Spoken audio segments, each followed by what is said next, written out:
Hi guys, welcome back to my channel, Everything Good About Life. In case you're new here, my name is Yudia and thank you for clicking on this channel.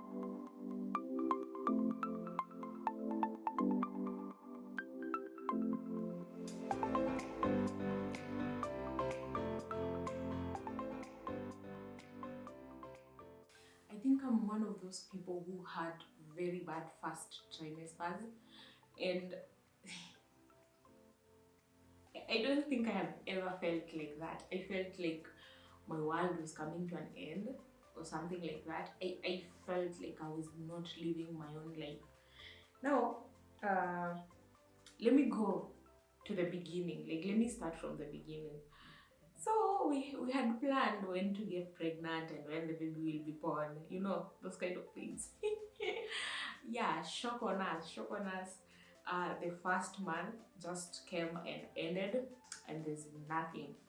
You know, coming from a village where people get pregnant left, right, and center, or you just have sex once, pap, and then you're pregnant. I actually just thought that these things where people say, oh, we are trying to get a baby, it's just a white thing, sorry to say, but, or a movie thing. Like, I only hear that from the movies, we are trying to get kids.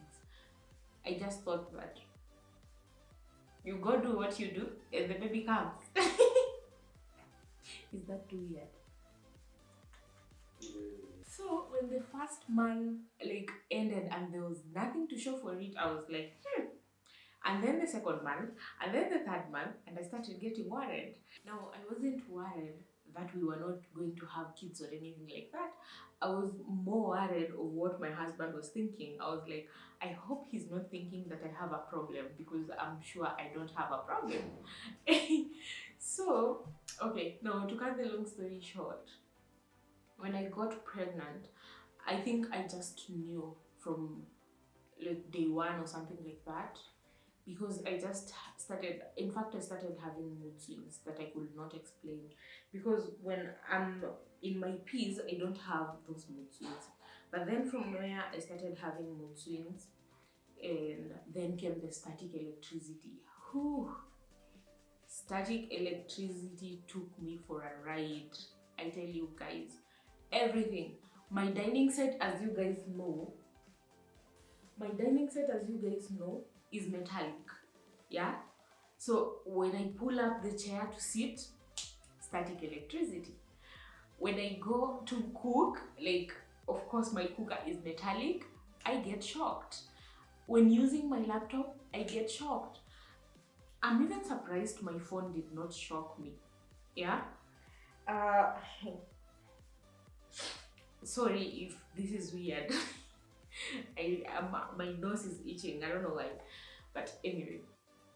So like I was getting static electricity from everywhere. It even went worse that I was getting static electricity from my husband, right? So I even had a phobia of touching metallic things. I would like tell my husband, come and light the gas for me before I start cooking. Like, it was that worse. And then I just knew, and there was a time I started having headaches that were coming from nowhere. So I just knew. So the first time I went and did a test. I just bought the pregnancy strips. I did a test, it came out negative. And even though it came out negative, I just knew. I knew I was pregnant. So I waited another week before I did the test. And yeah, it came out positive. Ha! My husband was so happy. I tell you, I cannot not forget the face he had. He was so happy, and I told him the news on his birthday, so any present that I bought was not valued. No.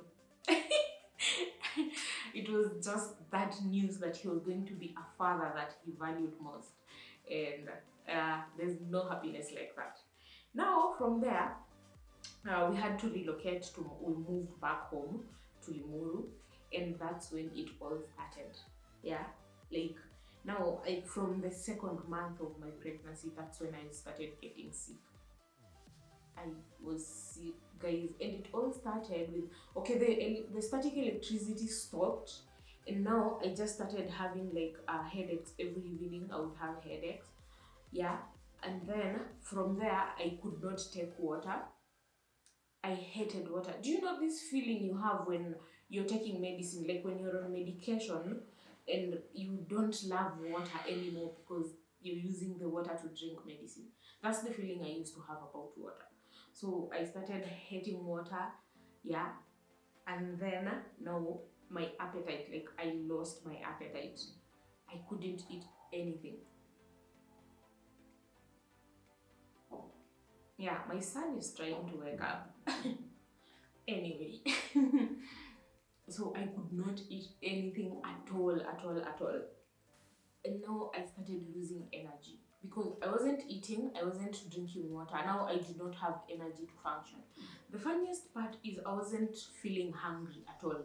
So when I would go like the whole day I haven't eaten, I'm still not hungry. But the worst part now came when I started vomiting. You guys, you have no idea. Like, since I'm not eating, whatever is coming out is just bile. Hell on earth. I know like every single person here who is watching this video has ever been sick, especially if you've ever like suffered from malaria and then you go and vomit bile. You know what I'm talking about. It's just the worst feeling ever, ever, ever. Now my vomiting increased, in that I would vomit like 3 times a day, 4 times a day, and then it continued increasing. I would vomit anytime. If you want to know how bad it was, I used to go to work and I would vomit in the toilet, in the work toilet. You guys, you know how those toilets are not like really squeaky clean, you know.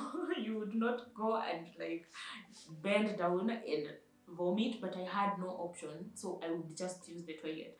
And then I would vomit because it has come, and also I would continue vomiting because it's disgusting that I'm using that toilet to do that particular thing. You know, it was just bad. Now the vomiting really like got rid, like it used to eat up my energy. Yeah, I would not function. And I guess God somewhere was just like he had my back as always, because that time I wasn't busy at work. Yeah, I don't think I even saw my boss for like 2 months. He was not around, and I never used to work at all. I don't remember anything. I think the only time he would call me, when he would call me, the only thing he would want is for me to send some documentation through WhatsApp, so that was okay.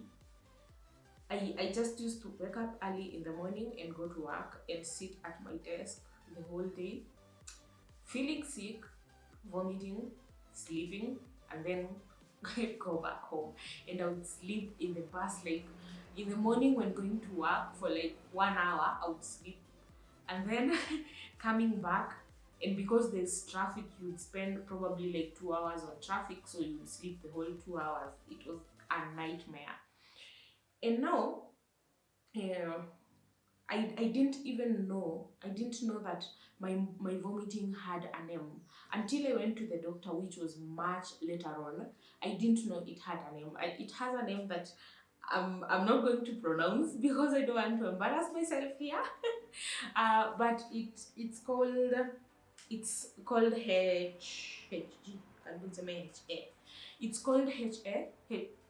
but it's called HG, and I'm going to write its full name here. But that's what I was suffering from, and I didn't know. And by the way, guys, when I started like feeling sick, I never went on Google. In fact, I got offline.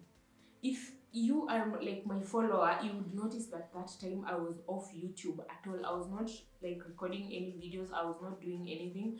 If you had commented on my video, I took like months before I even replied. That was the time I was really sick, you guys, and I just went offline. I didn't want to chat, I didn't want to do anything. My friends were reaching out. Sometimes people would call me and I don't pick up the call, because I don't want to have that, like I don't want to have that conversation, you get. I don't want to tell you I'm sick and then not tell you why I'm sick, because I wasn't telling people, oh, I'm pregnant, oh, I'm sick. So I would stop picking people's calls. I think I would only talk to 3 people. Yeah, and my friends were really worried. I'm sorry about that, but hey, I can't explain what was going on in my life.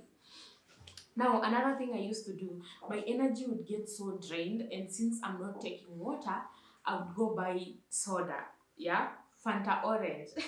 I would go buy Fanta Orange and just drink it at a go, like once, and then it will retain my energy, and I will go on like that. I think the only thing I used to eat was fruits.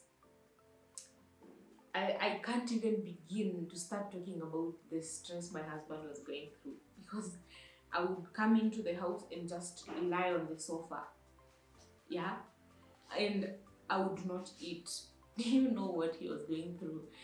And I think I should just take this opportunity to really thank him, because now he was doing everything in the house. But there I was not doing anything. I was not cooking, I was not washing, I was not eating. I was not doing anything. He used to do everything. Yeah. He would cook for himself because I was not eating, but still, not many, in fact, African men would do that. So yeah, I think I'm one of the luckiest people in the world. I'm sorry about the noise. And my son is waking up. Anyway, yeah. Now, what I need to talk about is the been there, done that mindset, right? This was giving me so much stress. It really gave me so much stress because the people I relied on, like, to guide me through, were actually not listening to me. Like, if I tell you this is how I feel and this is how I'm feeling, please, if someone comes out to tell you this is how they're feeling, just because you went through something like that, something similar, don't be quick to relate and say, I went through that and it wasn't that bad. That's what I was going through. People who had given birth, okay, like to 10 children or 20 children, it doesn't matter. Pregnancies are different, and we are always told this. And somehow, you forget that pregnancies are different. They're different even with you. If I was even told by the doctor that my first pregnancy will be different from my second, my third, my fourth, my 20th, they will all be different. They will not be the same. There will be something different about each and every pregnancy you carry. Now, if you're telling people this is how I'm feeling and they behave like, I've already done that, it's not a big deal. It's so much stress. It's a wonder I did not go into depression. You guys, okay, I'm not saying my support system failed me. I'm just saying they were not listening to me. Yeah, even if you think that this person is exaggerating whatever they're saying, just be there and pretend to be helpful, supportive, not so helpful. Pretend to be supportive and then be like, I don't think she really feels like that. But don't tell them in their face, because you never know what someone is feeling. Yeah? Anyway, on that note, thank you so much, Beatrice Washuka, my ever loving best friend who is always there. Thank you. You're the one person I would call and you will have the right thing to tell me. And you're the one person who never had that been there, done that attitude. Like, more love. Right, guys. One thing I've not told you. On hating water, I hated water. I've already said that. I wasn't taking water. And by the way, the reason I always had those headaches was because I was not taking water. Now, I hated water. And when I say hated, is an understatement. You guys, I used to wake up in the morning to go shower, and I would sit in the bathroom like 10 minutes crying before I start showering. And the reason I'm crying is because I hate water. I really hate water. I don't want it to touch me. I hated showering. I can't believe I hated showering. And I swear to you guys, if I wasn't going to work, I don't think I would be showering. I think we would be having a quarrel with my husband while he would be trying to make me shower because I hated water. I really didn't want to see it. I think I started drinking water in my second trimester, around 5 months there. Yeah, when the doctor told me, no, this is dangerous. And the funniest thing was I wasn't feeling thirsty. Yeah, I wasn't feeling thirsty. And another thing, I tried to drink ginger water, at least to supplement the me not taking water, but I don't think it even lasted for a week. The ginger water, I think I took it like 3 times and I was just done. I didn't want it anymore. And the eating, I used to eat fruits when I'm really hungry. Now when my body cannot take it anymore, I would eat fruits. Also, another thing I survived with was porridge. There's this traditional Kikuyu porridge that they make. Yeah, I made my mother-in-law make that for me. And she made 20 liters. Hey, my mother-in-law. Imagine she made porridge, 20 liters of porridge for me. But the best thing with this porridge is that the more it like sits there, the more it ferments. Like now it starts fermenting instead of going bad. So when you're drinking it, you're not actually consuming something that is bad for your health or something like that. Yeah, now she made 20 liters porridge. That's what I survived with for like almost 6 months. It took me like my pregnancy, it wasn't about the first trimester ndio yenye ilikuwa na shida. No, it was like almost all the trimesters except the third. Yeah, so the only time like I was okay was the third trimester and probably the end of the second trimester. There I was at least okay. And also when now I had to force myself to drink water, when I started taking in water, I started feeling okay. And with the vomiting, I had to go to the doctor. But then I had to go to the doctor. That's when I noticed that it was I was actually suffering. It's not normal. I used to think that pregnant women throw up. Yeah, I just used to classify it as a normal morning sickness, but it wasn't. Now I had to be given medicine to stop the vomiting also. That's how I got at least on my feet. Yeah, I stopped the vomiting and I could eat a little bit, but I still wasn't eating. And there was no cravings. You guys, I did not have normal cravings like other people that they will crave one thing. I would wake up one morning and crave sugarcane. And once I eat that sugarcane, we are done. Yeah? I would crave roasted maize. It's roasted maize, right guys? Mahindi choma. Yeah, those are the kind of cravings I would have, but I would not really consider them as cravings because they were a one-day thing. You get? It wasn't, I think that's what now I'm craving for a long period of time. It was a hectic pregnancy. Anyway guys, I don't think there's something I've left out, but basically that was my pregnancy journey, and being the first pregnancy, it was just hectic on me.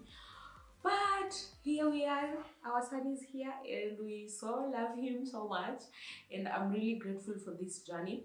Please, if you've had a similar experience, leave a comment down below, or if you know someone who suffered, leave a comment down below so that we can encourage people out there, because I didn't have anyone who would relate to what I was feeling.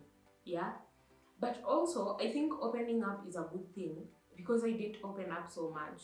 Once I opened up to one of my friends, Mama Sam, Lois. Yeah, I opened up to Lois, and then she told me like her best friend usually gets admitted. Not usually, every time. She gets admitted every time for the whole of the first trimester.